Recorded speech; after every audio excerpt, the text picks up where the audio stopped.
اعوذ باللہ من الشیطان الرجیم، بسم اللہ الرحمن الرحیم۔ السلام علیکم ورحمۃ اللہ وبرکاتہ۔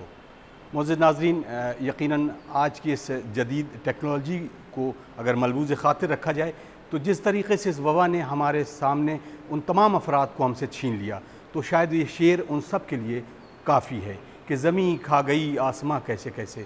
ایسے ایسے لوگ جو ہماری اس دنیا سے گزر گئے ہیں کہ ان کی اگر ہم بات کریں تو ان میں سے بعض ایسے تھے کہ جن کے اوپر سمپوزیم اور سیمینار اور بہت واضح طور پر تقاریر ہو سکتی ہیں، لیکن ہمارا یہ وتیرہ رہا ہے کہ ہم اپنے ملت کے ان تمام لوگوں کو یاد کریں گے آج اس مجلس کے خاطر، مجلس کے بنا پر، کہ پوری دنیا تک یہ پیغام جائے کہ ہم مرنے والے کو کبھی بھولتے نہیں ہیں۔ بغیر کسی تمہید کے میں خطیب مجلس عالی جناب حجت الاسلام والمسلمین عالی جناب مولانا علی ہاشم آبدی صاحب سے کہ وہ رونق افروز ہو کر اس مجلس کو خطاب کریں۔ بر محمد و آل محمد صلوات۔ آپ حضرات سے گزارش ہے ایک مرتبہ سورہ حمد اور 3 مرتبہ سورہ اخلاص کی تلاوت فرما کر تمام مرحومین کی روح کو ایصال فرمائیں۔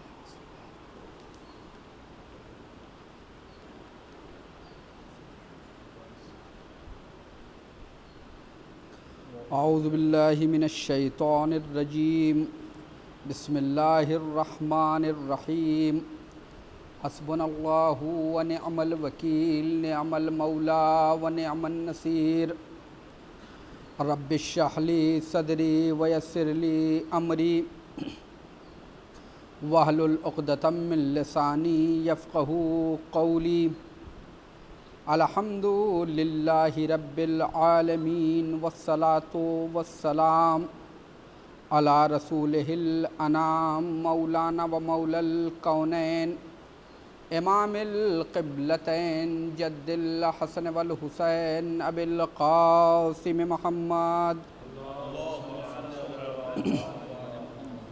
وعلی اہل بیتہ الطیبین الطاہرین المعصومین المظلومین، ولعنۃ اللہ علی اعدائہم اجمعین من یوم ظلمہم و عداوتہم الی لقاء یوم الدین۔ اما بعد فقد قال اللہ قال الصادق علیہ الصلاۃ والسلام، لست احب ان اری الشاب منکم الا غادیا فی حالین، اما عالما او متعلما۔ درود پڑھ دیں محمد و آل محمد۔ بزرگان مذہب و ملت، برادران ایمانی،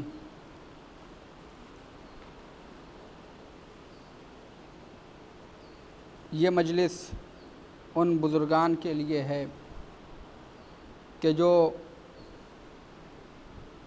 دین و مذہب، ملک و ملت کے بے لوث خدمت گزار تھے، اور جن میں سے بعض شخصیتیں ایسی ہیں کہ جن کے اوپر کئی روزہ سیمینار بھی ہو تب بھی شاید ان کی خدمات کو نہیں بیان کیا جا سکتا۔ بہرحال اس عرصے میں کرونا وبا میں ہم، بلکہ ہماری ملت، ہمارا ملک، بلکہ دنیا بہت سے ایسے لوگوں سے محروم ہو گئی جو سماج کے لیے، معاشرے کے لیے، قوم کے لیے، مذہب کے لیے مفید شخصیتیں تھیں۔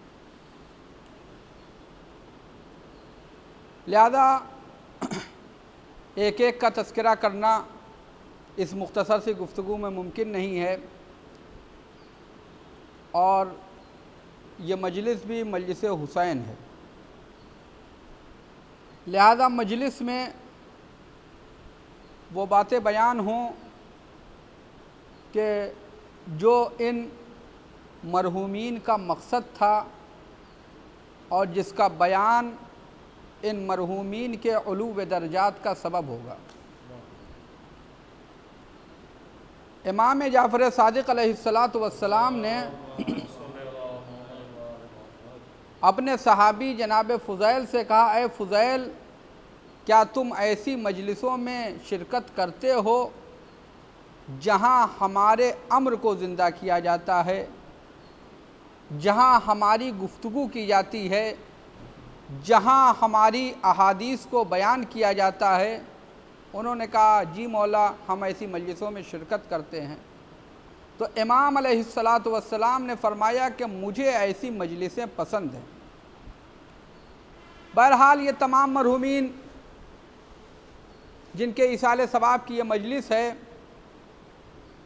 اگرچہ سب کا نام بھی اگر لکھا جائے تو وہ ایک طویل فہرست بن جائے گی، لیکن بہرحال جہاں جس حد تک بھی نام لکھا گیا یا تصویر لگائی گئی اس حد تک، چونکہ یہ ایام شہادت کے ایام ہیں امام جعفر صادق علیہ السلام کے، لہذا میں نے اسی مناسبت سے انتخاب کیا ہے امام کی اس حدیث کو کہ جس میں آپ اپنے شیعوں سے فرما رہے ہیں، اپنے چاہنے والوں سے کہہ رہے ہیں کہ مجھے اصلاً گوارا نہیں ہے کہ میں تمہارے جوانوں کو دیکھوں اور ان جوانوں کو دیکھوں تو وہ دو حال سے خارج ہیں۔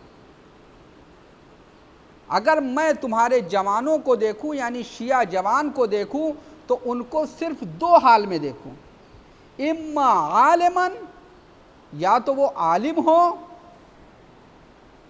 او متعلمہ یا متعلم ہو، یا وہ عالم ہو علم سکھا رہے ہوں یا تو وہ علم سیکھ رہے ہوں۔ اور عزیزان گرامی یہاں یہ مطلب نہ لیجئے گا کہ جو امام فرما رہے ہیں کہ عالم ہو یا متعلم ہو اس کا مطلب صرف علم دین ہے، اس سے مراد یہ نہیں ہے کہ صرف انسان جا کے فقہ کی تعلیم حاصل کرے، صرف اس سے مراد یہ نہیں ہے کہ انسان جا کے قرآن کی تعلیم حاصل کرے، اس سے مراد یہ نہیں ہے کہ انسان جا کے صرف احکام کی تعلیم حاصل کرے، بلکہ آپ دیکھیے کہ جو نظریہ امام کا تھا اپنے مدرسے میں، اس نظریے کے حساب سے دیکھیے جس نظریے کے تحت امام نے، جس معیار کے تحت امام نے اپنے مدرسے میں تعلیم دی، تعلیم کا سلسلہ جاری رکھا، تو جہاں پر ہشام بن حکم جیسے، زرارہ جیسے عالم تھے وہیں جابر بن حیان جیسا دانشور بھی تھا۔ تو لہذا امام نے دونوں تعلیم دی ہے۔ امام کے مدرسے کا معیار یہ ہے کہ جس میں 4000 سے زیادہ طلبہ آتے تھے، دین کی تعلیم بھی تھی، دنیا کی بھی تعلیم تھی، جہاں پر امام کے سامنے، کیونکہ وہ موقع ایسا تھا کہ بنی عباس بنی امیہ کے اوپر چڑھائی کیے ہوئے تھے، دونوں طرف جنگ کا ماحول تھا، امام علیہ السلام نے ایسے جنگ کے ماحول میں کسی جنگ میں شرکت کرنا مناسب نہیں سمجھا، بلکہ امام علیہ السلام نے ایسے ماحول میں تعلیم کے اوپر زور دیا، تعلیم کے اوپر زور دیا تاکہ لوگ آئیں، آ کے تعلیم حاصل کریں۔ اور ائمہ کا جو مقصد ہے وہ درس ہے، ائمہ کا مقصد ہے لوگوں کو تعلیم پہنچانا۔ مدینے میں جو درس دے رہے ہیں امام، اس میں آ رہے ہیں لوگ، مختلف قسم کے لوگ آ رہے ہیں۔ اور یہاں پر میں ایک بات اور عرض کر دوں، آج کے نئے زمانے میں جب انسان مختلف ادارے قائم ہوئے، مختلف لوگ، طرح طرح کی باتیں ہوتی ہیں اور طرح طرح کی اپنی کاوشیں بیان کی جاتی ہیں۔ مثلاً یہ کہا جاتا ہے کہ ہم جو تعلیم دے رہے ہیں، ہم پہلے بچے کے اندر دیکھتے ہیں کہ اس کی دلچسپی کس میں ہے۔ پتہ چلا کہ بچے کی دلچسپی سائنس میں تھی اور اس کو والدین نے زبردستی کامرس میں کر دیا، تو اب وہ نہ ادھر کا رہا نہ ادھر کا رہا۔ بچے کی دلچسپی مثلاً علم دین تھی اور اس کو یونیورسٹی میں ڈال دیا، وہ نہ ادھر کا رہا نہ ادھر کا رہا۔ بچے کی دلچسپی مثلاً یونیورسٹی میں تھی لیکن اس کو زبردستی میں مدرسے میں ڈال دیا، نہ وہ ادھر کا رہا نہ ادھر کا رہا۔ امام جعفر صادق علیہ السلام نے اس نظریے کو، اس چیز کو عملی طور پر 1400 سال پہلے پیش کیا۔ جس کے اندر جو صلاحیت تھی اس صلاحیت کے حساب سے اس کو تعلیم دی ہے۔ اگر کسی میں کلام کی صلاحیت تھی تو اس کو کلام کا عالم بنایا، کسی میں حدیث کی صلاحیت تھی اس کو حدیث کا عالم بنایا، کسی کے اندر عصری تعلیم کی صلاحیت تھی اس کو عصری تعلیم دی ہے، کسی کے اندر سائنس کی تعلیم کی صلاحیت تھی اسے سائنس کی تعلیم دی ہے۔ آج دنیا دیکھے کہ امام علیہ السلام کی سیرت کیا ہے، کس طرح سے امام علیہ السلام نے لوگوں کو تعلیم دی ہے، کس طرح سے تعلیم دی ہے۔ اور عزیزان گرامی، آج دنیا کا کوئی بھی مذہب ہو، خصوصاً جتنے بھی فرقے ہیں مسلمانوں کے، ان تمام فرقوں میں اگر امام کی حدیثیں نہ ہوتی، صرف شیعہ فرقہ نہیں بلکہ غیر شیعہ فرقے بھی، اگر امام کی حدیثیں نہ ہوتی تو صرف شیعہ نہیں بلکہ غیر شیعہ فرقوں کے پاس بھی کچھ نہ ہوتا۔ آپ کو اگر عقائد کی بحث میں آئیے، صرف فقہ کی بات نہیں ہے بلکہ اگر آپ عقائد کی بحث میں آئیے، اصول دین کی بحث میں آئیے، تو وہاں پہ بھی آپ کو امام جعفر صادق علیہ السلام کی حدیثوں کی ضرورت ہے، وہاں پہ بھی امام کی حدیثوں کی ضرورت ہے۔ امام علیہ السلام نے کیسے کیسے شاگرد تربیت کیے ہیں، آ کے پوچھتے ہیں امام کے صحابی سے، امام کے چاہنے والے سے، آ کے ایک پوچھتا ہے، ایک زندیق، ایک ملحد آ کے پوچھتا ہے کہ یہ بتاؤ کہ قرآن میں ہمیں اعتراض ہے۔ کہا کیا اعتراض ہے؟ کہا کہ قرآن میں ہے کہ فی السماء الہ و فی الارض الہ، آسمان میں خدا ہے اور زمین میں خدا ہے، تو کیا یہ دو خدا ہیں؟ امام کے صحابی خاموش ہو گئے، آئے امام کی خدمت میں، کہا مولا فلاں ملا تھا، اس نے اس طرح کا سوال کیا ہے۔ تو امام علیہ السلام نے کہا کہ اس سے پوچھنا کہ تیرا نام کوفے میں کیا ہے۔ جب وہ کہے اپنا نام بتائے گا، اس کے بعد اس سے پوچھنا کہ بصرے میں تمہیں کیا کہتے ہیں، تو وہ اپنے نام کی تکرار کرے گا۔ تو کہنا کیا یہ الگ الگ ہے، کوفے میں تمہارا وجود الگ ہے، بصرے میں تمہارا وجود الگ ہے، یہ الگ الگ نام کے، یہ نام ایک ہی ہے جبکہ تم دو جگہ پہ الگ الگ لوگ ہیں؟ تو کہے گا نہیں، نام ہمارا ایک ہی ہے، میری ذات بھی ایک ہے، لیکن جس نام سے لوگ ہمیں کوفے والے پہچانتے ہیں اسی نام سے ہمیں بصرے والے پہچانتے ہیں۔ امام نے کہا جب وہ یہ کہے گا تو اس سے کہہ دینا کہ جس طرح سے اللہ آسمان والوں کے لیے اللہ ہے، اسی طریقے سے زمین والوں کے لیے بھی اللہ ہے۔ ایک سلوات پڑھ دے محمد والا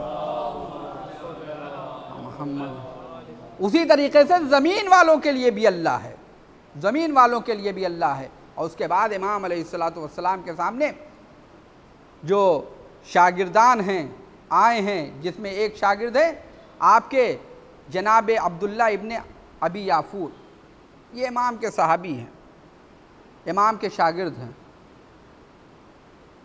امام کی خدمت میں آئے، ان کو یہ بیمار پڑ گئے تھے، ڈاکٹر نے کہا تھا کہ یہ شراب پئیں تو اس سے ان کو شفا ملے گی، شراب پئیں تو اس سے ان کو شفا ملے گی۔ تو گھر والوں نے زبردستی تھوڑی سی شراب، جب شدت کی درد ہوئی تو گھر والوں نے زبردستی تھوڑی سی شراب پلا بھی دی تھی، جس سے ان کو وقتی طور پہ آرام بھی مل گیا تھا۔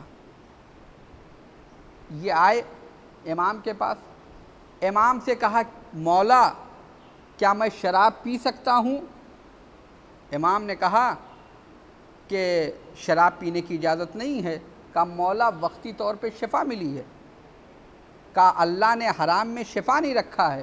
کہا وقتی طور پہ مجھے شفا ملی ہے۔ کہا بعد میں پھر تکلیف کا احساس ہوا؟ کہا ہاں مولا پھر بعد میں تکلیف کا احساس ہوا۔ تو امام علیہ السلام نے کہا یہ شیطانی وسوسہ ہے، اگر شفا ہوتی تو بعد میں پھر تکلیف کا احساس نہ ہوتا۔ پھر امام نے فرمایا کہ حرام میں کوئی شفا نہیں ہے۔ اب عبداللہ بن ابی یافور کی جتنی بھی طبیعت خراب ہوئی، جتنی بھی تکلیف ہوئی، وہ تڑپتے رہے، گھر والے کہتے رہے کہ تھوڑی سی پی لیجئے، لیکن انہوں نے کہا امام نے کہا ہے لہٰذا ہم نہیں پئیں گے۔ امام نے کہا لہٰذا ہم نہیں پئیں گے، یعنی امام بتانا چاہتے ہیں کہ حرام میں شفا نہیں ہے، حرام کے ذریعے سے فائدہ نہیں ہوگا۔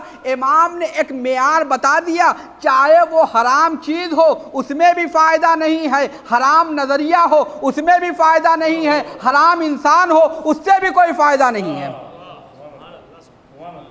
اور اس کے لیے دلیل ہے، مولا علی نے بھی اس کا نمونہ پیش کیا، امام جعفر صادق نے بھی اس کا نمونہ پیش کیا۔ جب مولا علی کے حق کو غصب کیا گیا تو آ کے کہہ رہا ہے یزید کا دادا کہ مدینے کو بھر دیں گے لشکر اور پیادے تھے۔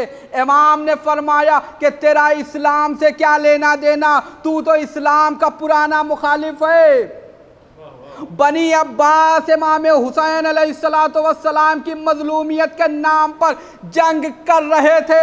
امام جعفر صادق علیہ السلام سے بڑا اپنے زمانے کا وارث حسین کون ہوگا، وارث مظلومیت اہل بیت کون ہوگا؟ لیکن امام بنی عباس کے ساتھ نہ ہوئے، یعنی امام نے بتا دیا فائدہ ہوگا تو ہمیشہ مفید میں ہوگا، حلال میں ہوگا، حرام کے ساتھ فائدہ نہیں ہوگا۔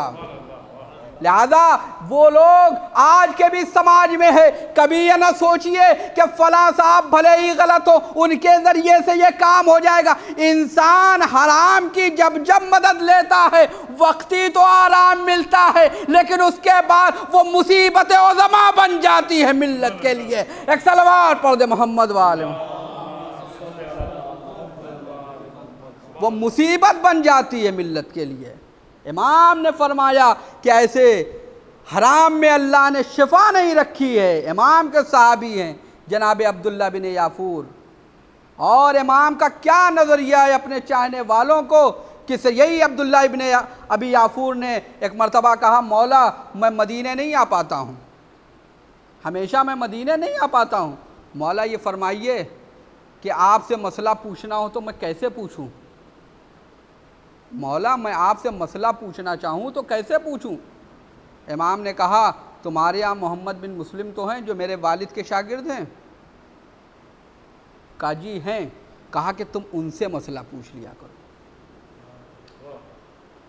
آج جو اخباریت اور ملنگیت یہ اعتراض کرتی ہے کہ غیر معصوم کی تقلید صحیح ہے یا نہیں، یہ امام خود کہہ رہے ہیں، اپنے صحابی سے کہہ رہے ہیں عبداللہ بن یافور سے، کہ جب بھی شرعی مسئلہ پوچھنا ہو، جب بھی شرعی مسئلہ پوچھنا ہو تو محمد بن مسلم سے پوچھ لینا، کیونکہ محمد بن مسلم میرے والد کے شاگرد ہیں۔ پھر اس کے بعد جب آپ سے جب بھی کہیں پوچھا گیا ہر جگہ اپنے نمائندے رکھے کہ ہمارے فلاں شاگرد سے مسئلہ پوچھ لینا۔ پھر اس کے بعد امام نے فرمایا کہ جو بھی ہماری قرآن کو سمجھتا ہے، ہماری حدیثوں کو سمجھتا ہے، اس میں غور کرتا ہے، اور اس غور کرنے کے بعد کوئی مسئلہ بتاتا ہے تو لوگوں کو چاہیے اس کی بات پر عمل کرے، اس کو سمجھے۔ اگر کوئی اس کا انکار کرے گا تو مجھ جعفر صادق کا انکار کر رہا ہے۔ مجھ جعفر صادق کے انکار کا مطلب ہے اللہ کا انکار کر رہا ہے۔ اللہ کے انکار کرنے والے کا انجام جہنم ہے۔ اب یہ نہ کہیے کہ تقلید نہیں کریں گے تو کہاں جائیں گے، کہیں جائیے نہ جائیے جہنم ضرور جائیے گا۔ ایک صلوات پڑھ دے محمد والے۔ یہ امام جعفر صادق علیہ السلام نے فرمایا ہے، یہ امام کا امام اپنے صحابیوں کو بتا رہے ہیں۔ یونس کہتے ہیں کہ مجھ سے امام نے کہا راستے میں ملے کہ اے یونس میرے گھر جاؤ، میرے اہل بیت میں سے کوئی میرے گھر آیا ہوا ہے، جا کے اس کی میزبانی کرو۔ یونس پہنچے، سوچا کہ شاید کوئی بنی حسن میں سے آیا ہوگا، کوئی قبیلہ قریش کا ہوگا، کوئی قبیلہ بنی ہاشم خاندان ہاشم کا ہوگا۔ پہنچے تو کیا دیکھا، وہاں عیسیٰ ابن عبداللہ قمی تشریف فرما ہے۔ کہا آپ مہمان ہیں؟ کہا ہاں۔ انہوں نے ان کے بیٹھے باتیں کر رہے ہیں۔ پھر اس کے بعد جب امام آئے تو امام کو احساس ہوا کہ یونس کچھ شک کے دائرے میں ہے۔ کہنے کہ یونس یہ میرے اہل بیت میں سے ہے، یونس یہ میرے اہل بیت میں سے ہے. کیوں؟ کیونکہ جو اہل بیت کا معیار ہے وہ اہل بیت کا معیار نسب نہیں رہا ہے، ہمیشہ عمل صالح رہا ہے، ہمیشہ عمل صالح رہا ہے. قرآن نے تقوی کو معیار بتایا ہے، عمل صالح کو بتایا ہے. قرآن نے کیا کہا؟ میں نے تم کو خلق کیا مختلف شعبوں اور قبیلوں میں، لِتَعْرَفُوا. یہ نہیں کہا کہ تمہارے لیے اس لیے تمہیں خلق کیا ہے مختلف شعبوں اور قبیلوں میں کہ تمہارے اندر عظمت پیدا ہو جائے، تمہارے اندر غرور پیدا ہو جائے، تمہارے اندر شرافت پیدا ہو جائے، تمہارے اندر فضیلت پیدا ہو جائے کہ یہ صاحب فلاں خاندان کے ہیں، یہ صاحب فلاں علاقے کے ہیں، یہ صاحب فلاں علاقے کے ہیں، یہ گورے ہیں، یہ کالے ہیں. قرآن نے یہ نہیں کہا یہ فضیلت کا معیار ہے، قرآن نے کہا صرف یہ تعارف کا معیار ہے تاکہ تم پہچانے جا سکو.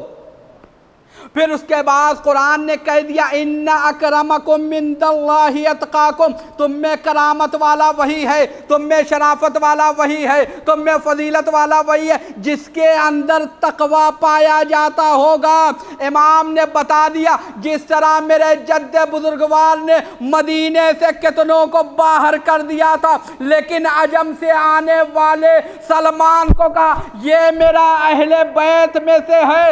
افریقہ کے عرب کے گوروں کو باہر کر دیا، افریقہ کے کالے بلال کو گلدستہ اذان تک پہنچا دیا کہ یہ میرا مؤذن ہے. اسی طریقے سے امام جعفر صادق علیہ السلام نے قم کے رہنے والے کو اپنا اہل بیت بتایا ہے.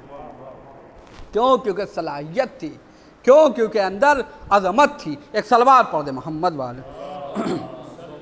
کیوں؟ کیونکہ ان کے اندر صلاحیت تھی، ان کے اندر عظمت تھی. یہ امام جعفر صادق علیہ السلام کا نظریہ ہے. یہ امام جعفر صادق علیہ السلام کس طرح سے لوگوں کو بتا رہے ہیں. آپ کے جو نظریہ ہے آپ دیکھیے کہ جہاں امام کے سامنے امام کی زندگی، آپ دیکھیے شہادت کے ایام ہیں امام کے، آپ غور فرمائیے کہ امام کے سامنے ایک طرف بنی امیہ اور بنی عباس کی جنگ ہو رہی ہے، دوسری جانب آپ یہ دیکھیے کہ فرقوں کی یلغار ہے. اگر آپ توحید سیکھنا ہے تو امام کی حدیث عدل، نبوت، امامت، قیامت، اصول دین، پھر اس کے بعد فروع دین میں سب. لیکن ایک طرف منکرین خدا ہیں، ملحدین کا زور ہے ابن ابو الاوجا جیسے، دوسری جانب خود اسلامی فرقوں میں جبر و تفویض کا فرقہ، عقیدہ، نظریہ قائم ہو رہا ہے کہ اللہ نے انسان کو آزاد خلق کیا ہے یا مجبور خلق کیا ہے. اس طرح کے نظریے، قرآن حادث ہے یا قرآن مخلوق ہے، اس طرح کے نظریے. اور ان سب کا مقابلہ کرنا ہے، ان سب کا مقابلہ کرنا ہے امام کو. پھر فرقے، اور عزیزان گرامی امام کے مقابلے میں جب آپ پوچھئے گا تو ذہبی کہتے ہیں کہ میں نے ان سے بڑا فقیہ نہیں پایا. ابو حنیفہ صاحب کہتے ہیں کہ میں لولا السنتان لہلک النعمان، اگر 2 برس نہ ہوتے تو میں ہلاک ہو جاتا. لیکن اس کے باوجود منصور دوانقی امام کی عظمت کو چھپانے کے لیے بلاتا ہے فرقہ مالکی کو پروان چڑھانے کے لیے. کہتا ہے کہ ایک کتاب تم احکام کی لکھ دو، تالیف کر دو، اس کو ہم سرکاری حساب سے رائج کر دیں گے، سرکاری حساب سے رائج کر دیں گے. لیکن ایک شرط ہے کہ اس میں جو بھی روایت بیان کرنا احکام کی، کوئی بھی روایت میں علی کے ذریعے سے روایت نہ ہو، مولا علی کا نام نہیں ہونا چاہیے. یعنی حق کو وہ جو احکام کی حقیقت ہے اور حق ہے اس کو نکال کر کوئی احکام تم اپنا لکھ دو. یعنی علی کو نہ رکھنا، مطلب کیا ہوا علی کو نہ رکھنا؟ رسول اللہ کی زبان میں اگر آپ سمجھیے الحق مع علی والعلی مع الحق، یعنی حق کو اس میں نہ رکھنا، علی کو نہ رکھنا اس کتاب میں. مطلب کیا ہے؟ یا علی انتا بمنزلۃ الکعبہ، اے علی تمہاری مثال کعبے جیسی ہے. یعنی کعبے کو اس میں نہ رکھنا، قبلے کو نہ رکھنا، عبادت کو اس میں نہ رکھنا، یہ معاملہ وہ لکھی گئی کتاب۔ کہا کہ اگر تم اس نظریے کے حساب سے رکھو گے تو پورے احکام کو ہم صادر کر دیں گے اور یہ کہہ دیں گے کہ یہ کتاب پوری مملکت میں صادر ہو جائے۔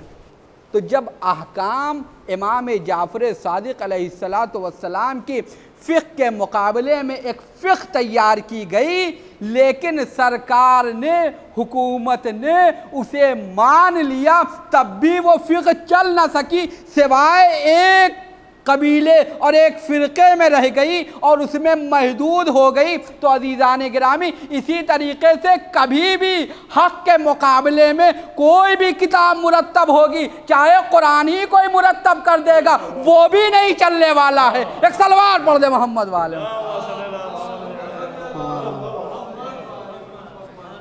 یہاں حکومت مانے نہ مانے، حکومت کا کیا لینا دینا ہے، یہ مسئلہ اللہ کا ہے۔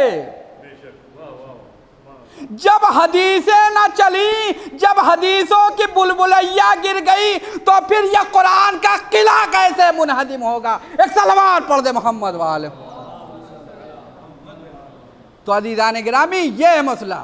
کہا کہ ہم تمہاری منصور دمانقی نے، اور منصور دمانقی کی کتاب چلی نہیں، اور اس کے بعد ہی دوسری کتابیں آنے لگیں۔ لیکن عزیزان گرامی، یہ تمام کے تمام چیزیں تحریفیں ہو رہی ہیں، شبہات ایجاد کیے جا رہے ہیں، شبہات ایجاد کیے جاتے ہیں۔ جیسے آج شبہات ایجاد کیے جا رہے ہیں، ویسے اس زمانے میں بھی شبہات ایجاد کیے گئے۔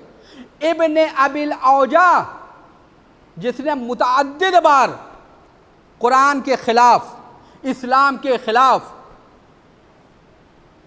نظریے توحید کے خلاف اپنے نظریے کو بیان کیا، امام نے اس کا جواب دیا، منصور نے اس کو قید کر دیا تھا اور اس کے قتل کا حکم دیا۔ تو جب وہ قتل کے لیے لے جا رہے تھے تو ابن ابی الاوجا ہنس رہا تھا، مسکرا رہا تھا۔ اس سے کہا گیا تم کیوں ہنس رہے ہو، کیوں مسکرا رہے ہو؟ کہا مجھے جو کرنا تھا میں نے کر لیا، اب مجھے اس بات کی فکر نہیں ہے۔ کہا کیا کیا تم نے؟ کہا میں نے 4000 جعلی حدیثیں اسلام میں وارد کر دی، میں نے حلال کو حرام، حرام کو حلال کر دیا، میں نے رمضان میں تم سے روزے ختم کرائے ہیں اور عید کے دن تم سے روزے رکھوائے ہیں، لہذا جب میں اپنے شیطانی مقصد میں کامیاب ہو گیا، اب چاہے زندہ رہوں یا مر جاؤں، میں تو اپنی منزل میں کامیاب ہوں۔ یہ آپ دیکھیں شبہات ایجاد کرنا، لہذا شبہات ایجاد کرنا، اس کے لیے ضرورت ہے کہ آج ہمارے یہاں تعلیمی نظام مکمل ہو، دینی تعلیم، دنیاوی تعلیم، ہر لحاظ سے ہمارا جوان، ہماری قوم اس کے اوپر یہ کہنا کہ بچے کو کیوں نہیں پڑھائے، کہا کہ حالات اچھے نہیں تھے۔ یہ ہمارے یہاں کی سماج کی یہ بات، حالات اچھے نہیں تھے۔ اچھا جب حالات اچھے نہیں تھے تو آپ کے جو شادی ہوئی وہ تو ماشاءاللہ سے کئی لاکھ میں خرچہ ہو گئی۔ تعلیم فرض ہے، ولیمہ مستحب ہے۔ آپ نے مستحب کے لیے قرضہ لیا، بھیک مانگی، 10 جگہ سے مدد لے لی، کم از کم واجب کے لیے یہ کام کر لیتے۔ ایک صلوات پڑھ دے محمد عالم۔ جن بزرگان کی یہ مجلس ہے، ان بزرگان میں وہ شخصیتیں ہیں کہ جنہوں نے تعلیم و تعلم میں، وہ قوم کی فلاح و بہبود میں، قوم کی ترقی میں نمایاں کردار اپنایا ہے۔ قوم کی تعمیر میں اگر قوم نے انہیں حکیم کہا ہے تو انہوں نے اپنی حکمت سے لوگوں کی تربیت کی ہے، اور ایسی تربیت کی ہے، وہ تو گزر گئے ہیں لیکن ان کا نظام ابھی بھی قائم ہے۔ اگر وہ ایسے لوگ تھے کہ جنہوں نے قرآن کریم کی تفسیر سے وہ جواہرات نکال کے طلب کیے ہیں اور قوم کے سامنے منبر سے پیش کیے ہیں، اپنی تقریروں سے پیش کیے ہیں، کہ جن سے اپنے غیر بھی حیرت میں ہیں کہ یہ کیسا بیان ہے، یہ کیسی تفسیر ہے۔ اور آپ دیکھیے کہ کیسے کیسے لوگ اور کیسی کیسی شخصیتیں اس دنیا سے گزر گئیں۔ بہرحال نہ تو سب کا نام لیا جا سکتا ہے کیونکہ ایک طویل فہرست سے بہت بڑا نقصان ہے، لیکن ہمیں اس بارے میں سوچنا ہوگا، اور یہ سوچنے کا مقام بھی ہے کہ جو بہترین ایصال ثواب ہوتا ہے وہ چاہنے والے کا، جس سے آپ محبت کرتے ہیں، اس کے مقصد کو، اس کے مشن کو آگے بڑھانا ہے۔ ان میں سے اکثر وہ تھے کہ جو دینی ماہران تعلیم تھے، ان میں سے وہ تھے کہ جنہوں نے اپنی بے باکی حق بیانی کے لیے مشہور تھے، چاہے وہ منبر ہو، چاہے وہ صحافت ہو، چاہے وہ دوسرے تمام مسائل ہوں، اور اس کے علاوہ قوم کی تعلیم و ترقی کے لیے ہمیشہ کوشاں رہے۔ تو ایسی ذوات کے لیے ایصال ثواب کی مجلس ہے، تو لہذا بہترین ایصال ثواب ہے کہ قوم ان کے مقصد کو پہچانے، ملت ان کے مقصد کو اور ان کے مشن کو آگے بڑھائے۔ اور بہرحال جب انسان بہرحال بہت بڑا علمی، تعلیمی، ثقافتی نقصان ہوا ہے اور ہو رہا ہے، لیکن اب ایسا ماحول یہ نہیں ہے کہ اب جب ختم ہو گئے پدرم سلطان بود اور اس کے بعد پھر اندھیرا چھا گیا ہے۔ چراغ بجھے ہیں تو چراغ جلانا بھی ہمارا ہی کام ہے۔ ایسے ماحول پیدا کرنا اور ایسی چیزیں کہ جس کی وجہ سے آج آپ دیکھیے کہ تعلیم کے، چاہے وہ دنیاوی تعلیم ہو، عصری تعلیم ہو، چاہے دینی تعلیم ہو، دونوں میں ہمارے جوان کو آگے ہونا چاہیے۔ ایسا نہ ہو کہ یہ شبہات ایجاد کریں، اور یہ بھی ایک بڑی مظلومیت ہے کہ ہمیشہ سے ظالموں نے اور دشمنان اسلام نے دو چیزیں رکھی ہیں۔ ایک چیز یہ رکھی ہے کہ اسلام کا دین الگ ہے اور دنیا الگ ہے، سیاست الگ ہے، دیانت الگ ہے، اور اس کے علاوہ یہ کہ جو بھی عالم ہے اس کو دنیاوی مسائل میں بولنے کا حق نہیں، جو بھی عالم ہے اسے دنیاوی مسائل میں بولنے کا حق نہیں ہے۔ یہ دشمن کی سازش رہی ہے۔ ایک یہاں پہ غلطی ہوتی ہے، ایک غلطی یہاں پہ ہوتی ہے کہ جو عالم ہیں ان کو قومی مسائل میں بولنے کا حق نہیں ہے، ان کو سیاسی مسائل میں بولنے کا حق نہیں، لیکن جبکہ آپ دیکھیے کہ امام جعفر صادق علیہ السلام کی زندگی کو، کہ امام جعفر صادق علیہ السلام جہاں لوگوں کو درس دے رہے ہیں، تدریس فرما رہے ہیں، وہیں جو بھی مسائل آتے ہیں ان کو حل کرتے ہیں۔ قومی مسائل میں بھی جو قومی مسائل امام جعفر صادق علیہ السلام نے پیش کیے وہ حکومت بھی نہیں پیش کر پائی تھی۔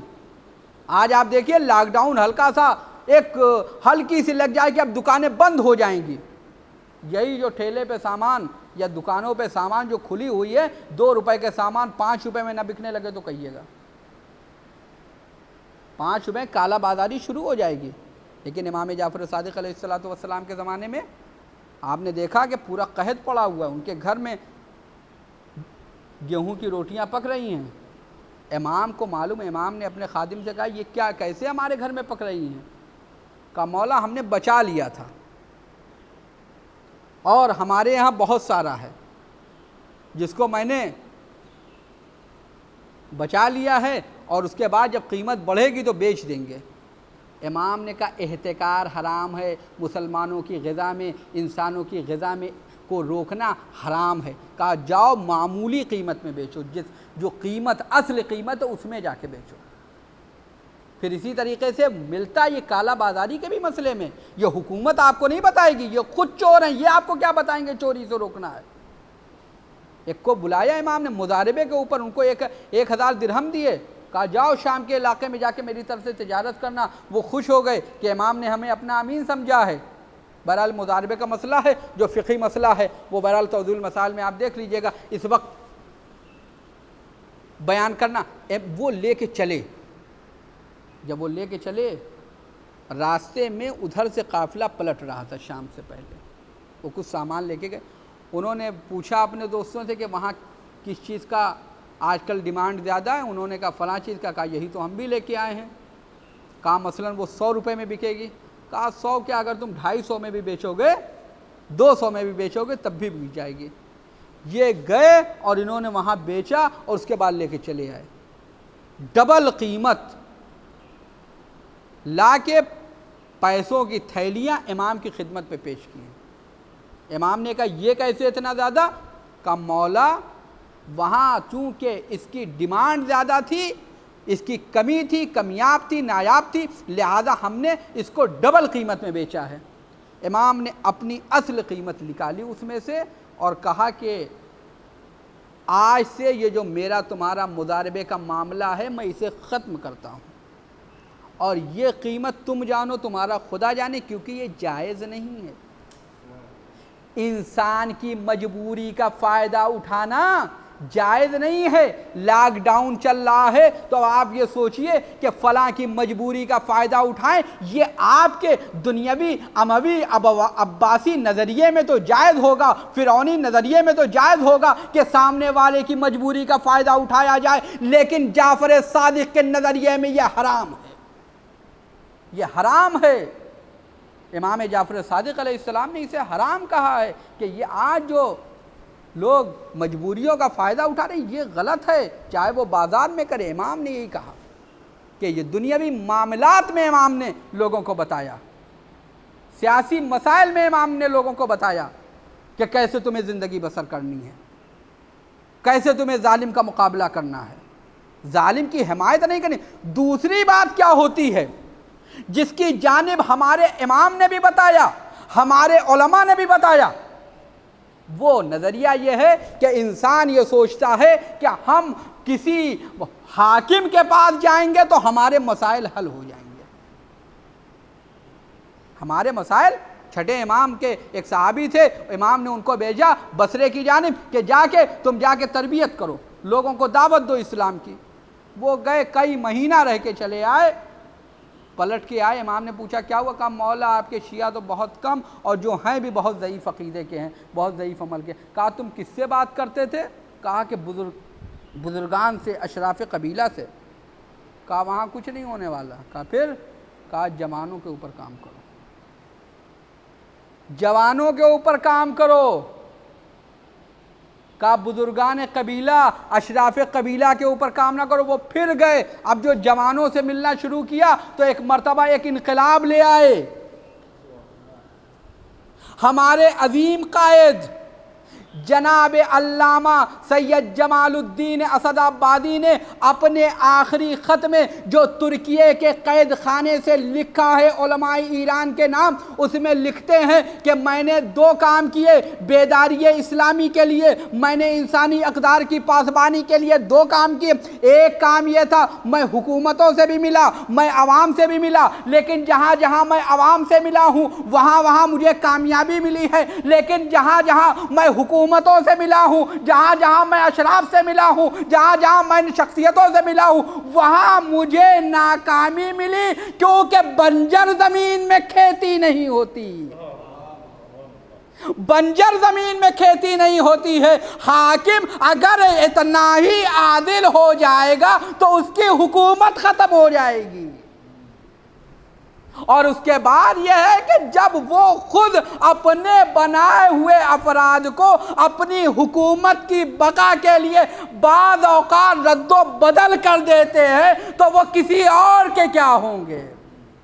لہذا ضرورت اس بات کی ہے کہ ہمارے سماج میں، ہمارے معاشرے میں، ہماری ملت میں امام جعفر صادق علیہ السلام کی تعلیمات کو بیان کیا جائے، اور امام جعفر صادق علیہ السلام کی عظمت کو بیان کیا جائے، ان کی تعلیمات کو بیان کیا جائے۔ ہمارا جوان امام جعفر صادق علیہ السلام کی احادیث سے واقف ہو، ان کے افکار سے واقف ہو۔ اگرچہ یہ بحر زخار، یہ اقیانوس ہے، لیکن جس کی جتنی ظرفیت ہے اتنا تو لے سکتا ہے۔ پوری دریا تو کوئی نہیں پی سکتا، لیکن جتنا اس کے اندر دم ہے اتنا تو پی سکتا ہے۔ لہذا جتنا ممکن ہو، اور یہی ان مرحومین کی جن کے لیے یہ مجلس ہوئی ہے یہ یہی چاہتے تھے۔ ان میں سے اکثر جو بھی یہ علماء، دانشور، ڈاکٹر، اطباء، صحافی جتنے بھی تھے، ان لوگوں نے اسی تعلیم کے اوپر، خدمت خلق کے اوپر زور دیا ہے۔ ہاں عزیزوں، یہ امام جعفر صادق علیہ السلام کی ایام شہادت ہے، اور مولا کی شفاعت ان تمام مرحومین کو نصیب ہو، مولا کی جوار میں بلند درجات ان مرحومین کو حاصل ہو۔ مولا یہ آپ کے چاہنے والے تھے، جو آپ کے مشن کو آگے بڑھا رہے تھے، اپنی ہر ایک اپنی حیثیت کے مطابق اپنے مشن کو آگے بڑھا رہا تھا۔ مولا یہ آج دنیا سے چلے گئے، یہ آپ کے دین کے مبلغ تھے، مولا یہ آپ کے دین کے مددگار تھے، مولا یہ آپ کے مذہب کے مددگار تھے۔ مولا یہ نہیں ہے، یہ اس وقت ہمارا عظیم نقصان ہوا ہے، ہمارا قومی نقصان ہوا، ہمارا ملی نقصان ہوا ہے۔ لیکن عزیزوں، یہ شہادت ہے امام جعفر صادق علیہ السلام کی۔ لیکن یہ جو مرحومین جن کا انتقال ہوا ہے، اگر آپ کبھی فاتحہ پڑھنے کے لیے ان کے یہاں جائیے تو ہر ایک کی حسب حیثیت قبر بن گئی ہے، پتھر لگے ہوئے ہیں، آپ جائیے اور جا کے یہاں فاتحہ پڑھ لیجیے۔ لیکن جس کے مشن کو یہ آگے بڑھا رہے تھے، اس کی قبر 98 برس سے دن کی دھوپ اور رات کی اوس میں۔ کربلا جائیے، کوفے جائیے، کاظمین جائیے، سامرہ جائیے، مشہد جائیے، قم جائیے، رات کے اندھیرے میں جب کہیں بھی نکلیے تو پورا شہر تاریک ہوگا، لیکن ایک گوشے سے نور ہی نور ہوگا، روشنی ہوگی۔ آپ پوچھئے کہ یہ کس کا یہ کہاں سے روشنی آ رہی؟ آپ کو نہیں معلوم؟ یہ مولا علی کا روضہ ہے، یہ حرم ہے، یہ مولا عباس کا روضہ ہے، یہ مولا حسین کا روضہ ہے، یہ مولا موسی کاظم کا روضہ ہے، یہ بی بی معصومہ قم کا روضہ ہے، یہ جناب امام رضا علیہ السلام کا روضہ ہے۔ لیکن اگر آپ مدینے جائیے، پورا مدینہ رات کی تاریکی میں جگمگا رہا ہوگا، ایک گوشہ تاریک ہوگا۔ اس میں پوچھئے کہ یہ کیسا گوشہ تاریک ہے، یہ کیسی تاریکی ہے، تو سب کہیں گے یہ بقی ہے، یہاں پہ مربی بشریت، یہاں پر معلم انسانیت جعفر صادق کی قبر ہے، یہاں پر ان کے والد کی قبر ہے، یہاں پر ان کے دادا کی قبر ہے، یہاں پہ امام حسن علیہ السلام کی قبر ہے، یہاں پر جناب عباس کی والدہ کی قبر ہے، یہاں پر جناب مولا علی کی والدہ کی قبر ہے، یہاں پر بیت الحزن ہے۔ ہاں عزیزوں، امام جعفر صادق علیہ السلام کو منصور دوانقی نے ایک اپنے وزیر فضل بن ربی سے کہتا ہے، اے ابن ربی، امام جس عالم میں بھی ہوں ان کو لے کر چلے آؤ، امام جس عالم میں بھی ہوں ان کو لے کے چلے آؤ۔ ابن ربی کہتا ہے کہ میں رات کے سناٹے میں دروازہ نہیں کھٹکھٹایا، بلکہ امام کے گھر میں کودا۔ میں نے کیا دیکھا کہ امام علیہ السلام مصلی عبادت پہ ہیں، نماز پڑھ رہے ہیں، نماز شب پڑھ رہے ہیں۔ جیسے ہی امام نے سلام پھیرا، میں نے کہا کہ میں چل رہا ہوں، آپ کو میرے ساتھ چلنا ہوگا۔ امیر نے بلایا ہے، منصور نے بلایا ہے۔ امام نے کہا میں غسل کر لوں، کہا اجازت نہیں ہے، کہا سر پہ عمامہ رکھ لوں، لباس پہ بدل لوں، کہا اس کی اجازت نہیں ہے۔ حتیٰ کہ روایت کہتی ہے میرا مولا ننگے پاؤں اپنے گھر سے برآمد ہوا، برہنہ پا اپنے گھر سے نکلا۔ یہ ملعون ابن ربی کہتا ہے کہ میں گھوڑے پہ بیٹھا تھا، جعفر صادق علیہ السلام اس وقت 60 برس سے زیادہ کے تھا، میرا مولا پیدل چل رہے تھے، بار بار چلتے تھے، جب گھوڑا تیز ہوتا تھا امام گر جاتے تھے، امام گر جاتے تھے۔ آپ کو کچھ یاد آیا کہ نہیں یاد آیا؟ ارے یہی عالم کربلا سے کوفہ، کوفے سے شام کا تھا۔ ہمارا چوتھا امام ہاتھوں میں ہتھکڑیاں، پاؤں میں بیڑیاں، گلے میں توق خاردار، کمر میں لنگر تھا، ہمارے مظلوم آقا۔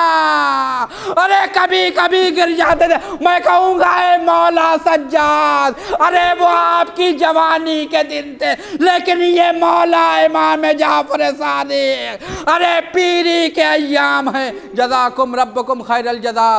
ہاں عزیزوں، امام جعفر صادق علیہ السلام کے اوپر یہ مظلومیت ہے، یہ مصیبت مصیبت ہے۔ اور اس کے بعد امام کو بلایا، منصور نے بلایا، کئی مرتبہ امام کی توہین کی ہے، کئی مرتبہ امام کی توہین کی ہے، اور آخر کار اس ملعون نے زہر دلایا۔ وہ انگور پیش کیے گئے، زہریلے انگور پیش کیے گئے۔ امام جعفر صادق علیہ السلام نے چند دانے انگور کے کھائے تھے، حالت متغیر ہو گئی، ارے جسم کی رنگ بدلنے لگا، امام کے اوپر آتش کا سایہ ہے، بار بار پیاس لگ رہی ہے۔ حافظو، اسی عالم میں ہمارا آقا اس دنیا سے رخصت ہو گیا۔ امام موسی کاظم نے غسل دیا، کفن پہنایا، بقیع میں لا کے دفن کر دیا۔ میں کہوں گا اے مولا، زہر دغا سے شہید ہوئے مولا، اے مولا اپنے وطن میں تو تھے، اے مولا کنبے والے تھے، غسل ملا، کفن پہنایا گیا، آسودہ لحد ہو گئے۔ ہائے کربلا، مظلوم کربلا، مظلوم کربلا، خیمے سے نکلے، میدان میں آئے۔ اب جو ذوالجنا دوبارہ آیا، ذوالجنا آیا تھا، ذوالجنا کے اوپر سوار نہ تھا، بیٹی نکلی آ کے گھوڑے کے پاؤں سے لپٹ گئی۔ یا جواد، اے میرے بابا کے حسب با وفا، حل سقیابی او قتلات شانا، میں کیا میرے بابا کو پانی پلایا گیا تھا یا میرا بابا پیاسا شہید کر دیا گیا؟ ذوالجنا نے زبان بے زبانی سے کہا، اے سکینہ، تمہارا بابا تم سے شرمندہ۔ اللہ لعنت اللہ علی القوم الظالمین۔ سیعلم الذین ظلموا ای منقلب ینقلبون، انا للہ و انا الیہ راجعون۔ الہی بحق الزہرا و ابیہا و بالہا و بنیہا، معبود امام زمانہ کے ظہور میں تعجیل فرما۔ پروردگار، ہماری اس مجلس اور اس عبادت کا جو بھی ثواب ہو وہ مرحومین کی روح کو ایصال ہو۔ پروردگار، جو مرحومین اس دنیا میں نہیں، پروردگار ان کے اوپر اپنی رحمت نازل فرما، پروردگار ان کی مغفرت فرما، پروردگار ان کو امام جعفر صادق علیہ السلام اور اہل بیت کے جوار میں بلند درجات عطا فرما۔ پروردگار، جو بیمار ہیں پروردگار ان کو شفاء کامل و عاجل عطا فرما۔ پروردگار اس منحوس وبا کو خاتمہ فرما دے۔ میرے معبود امام زمانہ کے ظہور میں تعجیل فرما، ہم کو ان کے اعوان و انصار میں شمار فرما۔ پروردگار، ان تمام لوگ جو انسانیت کے ساتھ خیانت کر رہے ہیں، دین کے ساتھ خیانت کر رہے ہیں، مذہب کے ساتھ خیانت کر رہے ہیں، ملت کے ساتھ خیانت کر رہے ہیں، پروردگار وہ قابل ہدایت ہے تو ان کی ہدایت فرما، ورنہ پروردگار ان کے شر سے قوم و ملت کو محفوظ فرما۔ ربنا آپ حضرات سے گزارش ہے، ایک مرتبہ سورہ حمد اور 3 مرتبہ سورہ اخلاص کی تلاوت فرما کر مرحومین کی روح کو